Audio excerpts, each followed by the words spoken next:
Publisher and music promoter Ayanda Roda says the late veteran playwright and lyricist Mbongeni Ngema was active in campaigning for change in the creative sector. The 68-year-old playwright died in a car crash on Wednesday in Lusikisiki while traveling from the Eastern Cape to Durban. Since his passing, there have been growing calls for government to recognize the value and contribution of artists in the country. Ngema, he was not just an ordinary artist, as you would know. He was able to move with times, and he was an activist at his own rights, because Ngema, he also contributed in most of the policies that are existing in the creative sector. And also what he also did was to find a way of merging his creativity with the young ones. He was able to unearth the talent again as the composer, filmmaker, and a writer into this creative industry. Tributes continue to pour in after the death of playwright Mbongeni Ngema. The Ngema family has announced a memorial service for the playwright and musician to be held on the 3rd of January at the Playhouse in Durban, with the funeral service on the 5th of January. I am joined now by researcher and cultural anthropologist Dr. Sipho Sithole. Dr. Sithole, thank you so much for your time and joining us. Now, the KZN government says it's written to President Cyril Ramaphosa to grant the late Mbongeni Ngema a state funeral. Do you think this would have been fitting? Definitely. I think there would have been no other alternative other than to grant him the status that he deserves. Because we are talking about an arts practitioner that was larger than life. An arts practitioner who stood tall and shoulder to shoulder to the likes of playwright and poet, U.S. African-American Amira Baraka, to the likes of Oscar Wilde and even William Shakespeare. This is the man who crafted the South African narrative onto the global stage, to the point that we are known for the sufferings that we endured over the longest period of time. And it was through his works that Mbongeni Ngema became this prominent figure that he is today. I don't want to even say he was, because his name lives longer and beyond his life, his physical life. Now, Dr. Sithole, as you mentioned, likening him to the likes of Oscar Wilde and William Shakespeare, his talent was immense indeed.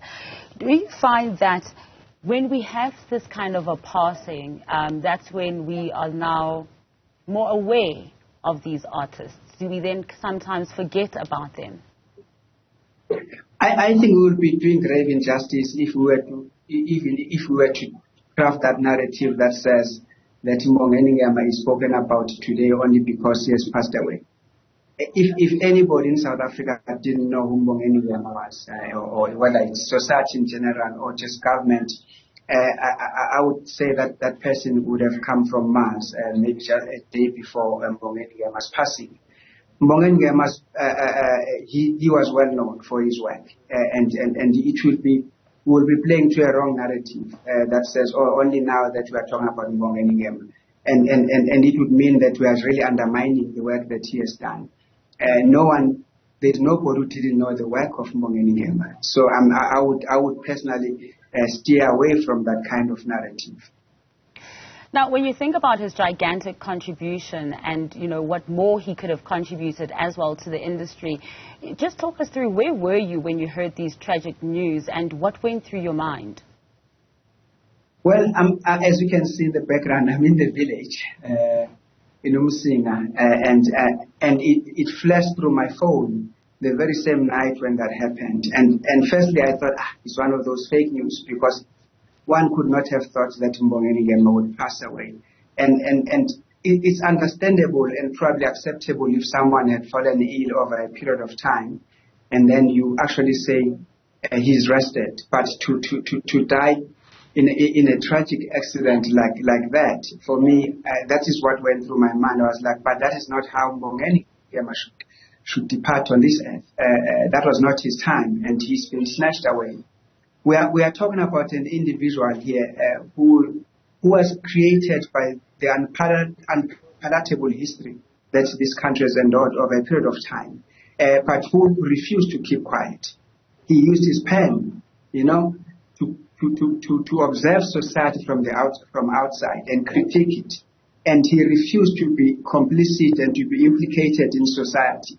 Instead, he used his craft to implicate society, to write about the plight of black people in this country, whether it was through his works of Sarafina, whether it was through Asina Mali, Waza Albert, or Township Fever.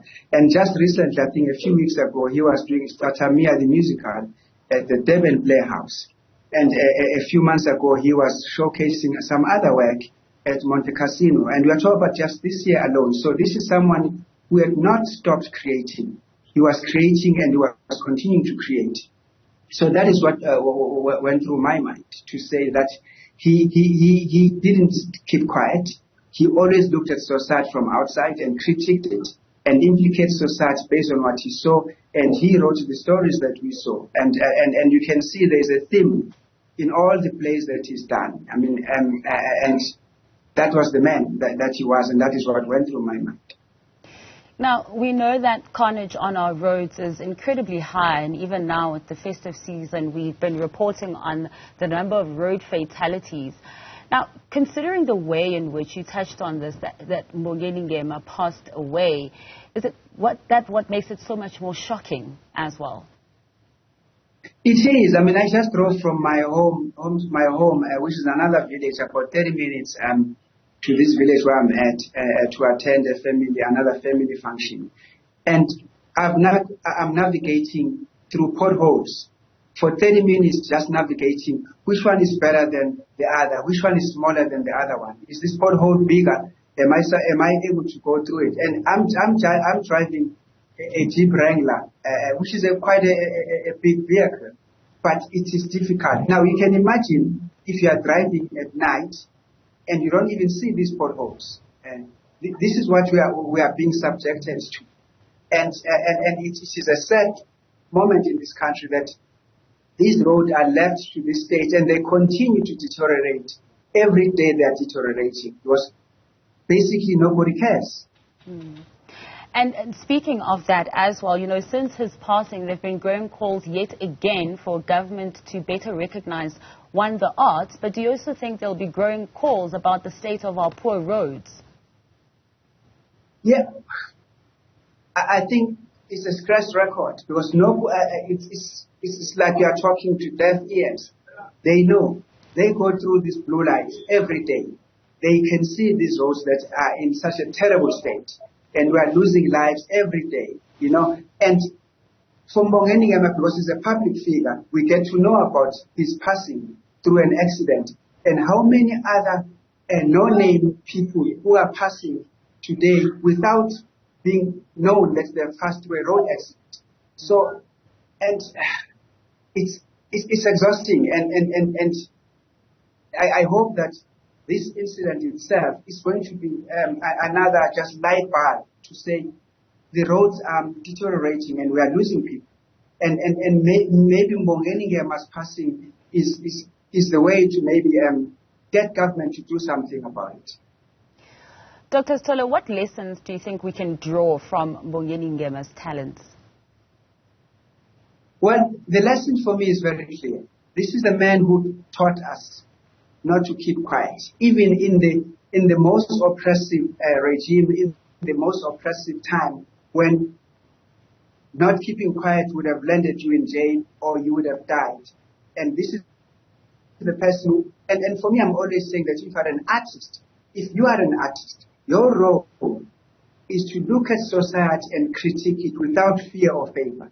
Because the moment you stop doing that as an artist, you are not an artist.